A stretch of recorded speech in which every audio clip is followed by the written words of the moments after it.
बिहार के बक्सर जिले का डुमराव शहर और भी दूसरी चीजों के लिए प्रसिद्ध हो सकता है, पर दुनिया उसे उस्ताद बिस्मिल्लाह खां के नाम से ही पहचानती है। यूं तो वहां की चटाइयां, दरी और मंदिर भी प्रसिद्ध हैं, पर बिस्मिल्लाह खां की बात ही कुछ और है। इस शहनाई वादक ने पूरी दुनिया के लोगों को रोमांचित किया है। संगीतमय होकर जिस तरह से उन्होंने अपने जीवन को शहनाई के नाम कर दिया, उससे करोड़ों युवाओं को आज भी प्रेरणा मिलती है। यूं तो उस्ताद बिस्मिल्लाह खां से कोई अनजान नहीं, फिर भी उनके जीवन से जुड़े कुछ ऐसे पहलू हैं जिन्हें जानना दिलचस्प रहेगा। बिस्मिल्लाह खां के नामकरण की कहानी। उस्ताद बिस्मिल्लाह खां का जन्म 21 मार्च 1916 में बिहार के डुमराव में हुआ था। उनके बचपन का नाम कमरुद्दीन था, पर वे बिस्मिल्लाह के नाम से मशहूर हुए। कहते हैं कि जब वो पैदा हुए तो उनके घर के किसी बुजुर्ग के मुंह से निकल गया बिस्मिल्लाह, जो कि एक पाक शब्द है। यही कारण माना जाता है कि उन्हें सब बिस्मिल्लाह कहने लगे। बाद में वे इसी नाम से मशहूर हो गए। वे मात्र 6 वर्ष के थे जब उनके पिता पैगंबर बख्श खान उन्हें अपने साथ वाराणसी ले गए, जहां उन्हें अपने मामू का साथ मिला।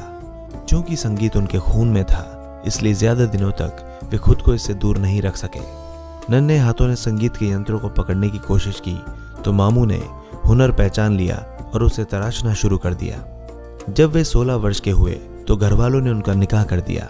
मुगन खानम, जो कि उनके मामू सादिक अली की दूसरी बेटी थी, उनकी पत्नी बनी। गृहस्थ जीवन के बाद लगा कि बिस्मिल्लाह खान शहनाई से दूर हो जाएंगे, पर ऐसा नहीं हुआ।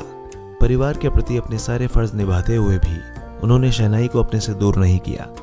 यही कारण है कि कहा जाता है कि शहनाई उनकी दूसरी बेगम थी। इंडियन म्यूजिक कॉन्फ्रेंस ने बनाया स्टार। यूं तो कम उम्र में ही बिस्मिल्लाह खां ने शहनाई बजाना सीख लिया था। यही नहीं, उन्होंने छैती, ठुमरी, स्वानी और कजरी जैसी कई विधाओं में भी महारत हासिल कर ली थी। यही कारण रहा कि जब उनके मामू का निधन हुआ तो उनकी जगह बिस्मिल्लाह खां को बाबा विश्वनाथ मंदिर में शहनाई बजाने के लिए चुना गया।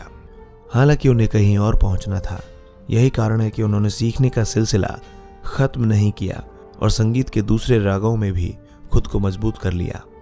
इसके परिणाम स्वरूप उन्हें जगह जगह से अपनी कला को प्रदर्शित करने का न्योता मिला।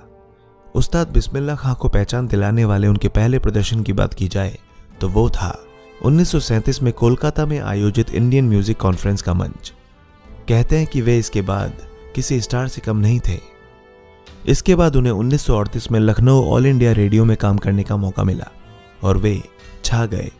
इसी कड़ी में एडिनबर्ग म्यूजिक फेस्टिवल में अपने शानदार प्रदर्शन से उन्होंने सारी दुनिया को अपनी जद में कर लिया। आजादी की पूर्व संध्या पर शहनाई वादन। उस्ताद बिस्मिल्लाह खां ने अपनी शहनाई से शोहरत और इज्जत बहुत कमाई, और इसकी हद ये थी कि जब आजादी की शाम सब आजादी का जश्न मना रहे थे, तब लाल किले पर उस्ताद बिस्मिल्लाह खां शहनाई बजाकर देश को आजादी का संदेश बांट रहे थे। दिलचस्प बात तो यह है कि आजाद भारत के पहले प्रधानमंत्री जवाहरलाल नेहरू ने उन्हें शहनाई वादन के लिए खुद आमंत्रित किया था। उन्होंने स्वतंत्रता दिवस समारोह का इंतजाम देख रहे संयुक्त सचिव बदरुद्दीन तैयब जी से कहा कि वे बिस्मिल्लाह खां को इस अवसर पर शहनाई वादन के लिए तैयार करें। इसी के बाद बिस्मिल्लाह खां दिल्ली आए और इस मौके पर उन्होंने अपनी शहनाई वादन से सबको मंत्रमुग्ध कर दिया। विदेशों में बजाया भारतीय संस्कृति का डंका। उस्ताद बिस्मिल्लाह खां अपने देश में ही प्रसिद्ध नहीं थे, उन्होंने विदेशों में भी भारत की तहजीब और परंपरा का लोहा मनवाया था। यही वजह रही कि सिर्फ एक मुल्क नहीं, बल्कि ईरान, अफगानिस्तान, जापान, अमेरिका और कनाडा जैसे दर्जनों मुल्कों में जाकर उन्होंने भारत की पहचान और उसकी संस्कृति का परचम लहराया। जाहिर है विश्व भर में देश का नाम रोशन करने पर उनका सम्मान किया जाना लाजमी था। 1961 में पद्मश्री, 1968 में पद्म भूषण, 1980 में पद्म विभूषण और 2001 में भारत के सर्वोच्च सम्मान भारत रत्न से भी उन्हें सम्मानित किया गया। इसके अलावा 1956 में उन्हें संगीत कला अकेडमी पुरस्कार से नवाजा गया, जो कि एक बहुत बड़ी उपलब्धि थी। ये पुरस्कार पाने वाले वे तीसरे व्यक्ति थे। उनसे पहले ये सम्मान MS सुब्बुलक्ष्मी और पंडित रविशंकर के पास ही था। यही नहीं, उनके 102वें जन्मदिन के मौके पर गूगल ने डूडल बनाकर उन्हें श्रद्धांजलि भी दी थी। आज उस्ताद बिस्मिल्लाह खां हमारे बीच नहीं है। 21 अगस्त 2006 को 90 वर्ष की उम्र में उन्होंने हमेशा हमेशा के लिए अपनी आंखें मूंद ली। लेकिन उनकी यादें आज भी भारत की संस्कृति और खूबसूरती को बयां करती है। उनका व्यक्तित्व भारत की तहजीब और उसकी खूबसूरती को बनाए रखने में मददगार है और उनकी शहनाई हमेशा लोगों के बीच रहेगी और सद्भाव को जिंदा रखेगी। आपको बता दें कि 2006 में जब बनारस के मशहूर संकट मोचन मंदिर पर हमला हुआ, तब बिस्मिल्लाह खां ने अपनी शहनाई से शांति और अमन का संदेश लोगों तक पहुंचाने का काम किया था।